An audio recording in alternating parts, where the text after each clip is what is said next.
السلام عليكم ورحمة الله وبركاته. أهلا بيكم في فيديو جديد. النهاردة عندنا حاجة حلوة جدا جدا وإعادة تدوير، ونقدر نستفاد منها بأكبر قدر ممكن بأفكار كتير جميلة جدا جدا. تابعوني. لو لسه أول مرة تشوفيني ما تنسيش اللايك والاشتراك وتفعيل الجرس عشان يوصلك كل جديد. طيب أنا عندي هنا إيه؟ لو عندك علبة لبن فاضية أو علبة عصير، طبعا إحنا ما بنرميهاش، إحنا متعودين إن إحنا بنستفاد من كل حاجة. بدل ما تشتري منظمات غالية جدا جدا وبتبقى بنفس الماتيريال، بس الفرق ان هي ممكن تكون مغلفه، يعني بتتغلف. انت حابه تخليها كده وما عندكيش امكانيه ان انت تغلفيها ومعكيش او ما عندكيش غلاف في الوقت الحالي مثلا، تقدري ان انت تسيبيها بهذا الشكل، لان كده كده هي بتتحط في درج. يعني بتتحط في درج، فبالتالي مش بتظهر، يعني ما بتبقاش محطوطه على ترابيزه او حاجه. المنظمات دي هنعملها، تعملي منها ممكن تحطي منها في درج التلاجة، او في التلاجة نفسها، او تبقى في المطبخ، او في الاوضه غرفه النوم، او في اي درج عاوزه تنظمي بيه اي حاجه. طيب بنجيب علبه اللبن طبعا وبتشطفيها كويس جدا. تمام. وبعد كده نجيب القطر.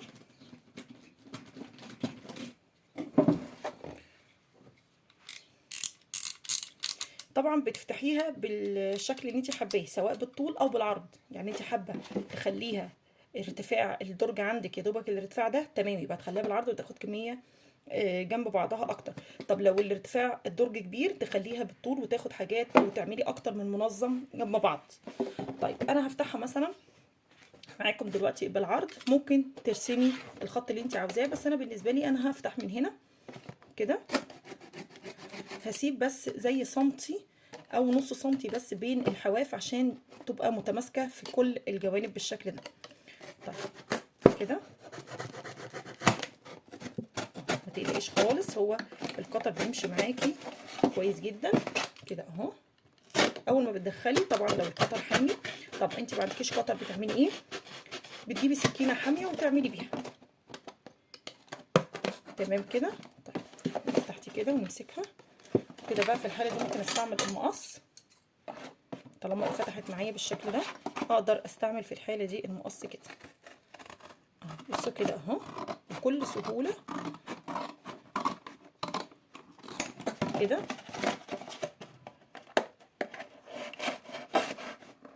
كده. طيب هتقولي لي مش متساويه، سويها كده اهو. بتسويها زي ما انت عايزه. انت كده كده لو هتحطي لها ستيكر، بتسويها وبتحطي لها الستيكر اللي انت حباه، لو انت مش حابه شكلها كده.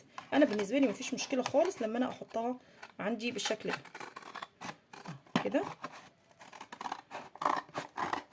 طبعا انا كنت شطفاها وخليتها تصفي، بس لسه فيها زي بواقي ميه كده، فلازم تنشفها كويس جدا اهو بالشكل ده. ماشي معايا بالشكل ده. نجيب بقى منديل وننشفها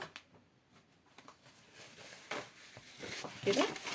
بتنشفيها كويس جدا جدا، ولو مش واثقه ان هي نشفت كويس قوي، بتسيبيها بعد ما بتنشفيها كده، تسيبيها طبعا تتهوى كده يوم ولا حاجه، هتلاقي ما فيهاش اي نقطه ميه نهائي. طبعا احنا عارفين ان اي حاجه بتتحط في الجو بتلاقي الميه امتصت خلاص. طيب انا ما قطعتش الغطا ليه؟ او ممكن اقطع الغطا لو انا هعمل بقى ستيكر خالص واخليها زي المربعات او مثلا النبي او المنظمات الجاهزه. هقطع الغطا بالشكل ده وهغلفها كلها باي ستيكر. يعني ممكن تغلفوها بالستيكر اللي انا هقول لكم عليه.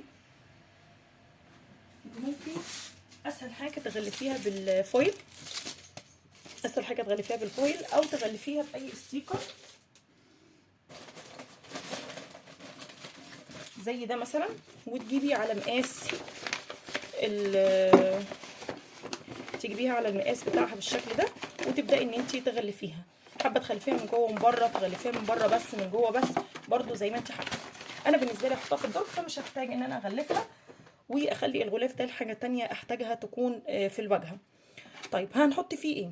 انا قلت زي ما انا قلت لكم كده ان دوت هيبقى سهل جدا بالنسبه لي. كمان لو ممكن الغطا يبقى محطوط فيه، سهل بالنسبه لي اهو. مثلا اهو الغطا بتاعه. طيب سهل بالنسبه لي ان هي تدخل وتخرج في الدرج، تدخل وتخرج في الدرج. طيب نحط فيها ايه؟ هتحطي فيها، لو انت هتحطيها في المطبخ، ممكن تحطي فيها المعالق الشوك. ممكن لو تحطيها في الدرج تحطي فيها الادوات بتاعتك زي كده. بصراحه بتاخد حاجات كتير اهو. تجمعي بصي المقصات الضخمه اللي بتبقى عندك والقطر والحاجات المسننه اللي انت خايفه تقع هنا او هنا او تصدي او يدخل لها ميه، بتاخد كميه كبيره جدا. طيب انا مش عاوزه اخليها في الدرج ولا في الادوات، اخليها في المطبخ. ممكن تحطي فيها تنظمي بيها البطاطس. لو انت عندك البطاطس زياده بتجيبيها كده اهو بالشكل ده، وبتوسع معاكي زي ما انت شايفه. بصي يعني انا لما حطيت شايفين وسعت معايا ازاي، يعني بتاخد الحجم اللي انت حباه وما بتتقطعش، عكس المنظمات كتير ممكن تجيبيها ما تتحركش معاكي، ما توسعش، بتفضل ثابته زي منظمات البلاستيك. في ماتيريال كده بتبقى ثابته ما بتوسعش معاكي، وفي ماتيريال بتتكسر لو زودتي فيها وبتبقى تقيله تلاقيها اتكسرت او اتقطعت. لا دي حلوه جدا جدا، تحطي في البطاطس، تحطي فيها الطماطم، تحطي فيها الخيار، الفلفل، تنظمي بيها الدرج بتاعك لو مكسور في التلاجة. في ناس كتير عندها الادراج مكسوره، يبقى احنا نظمنا بيه حاجات كتيره جدا، مطبخ، الاوضه، كمان التلاجة. اتمنى تكون فكره النهارده عجبتكم، والسلام عليكم ورحمه الله وبركاته.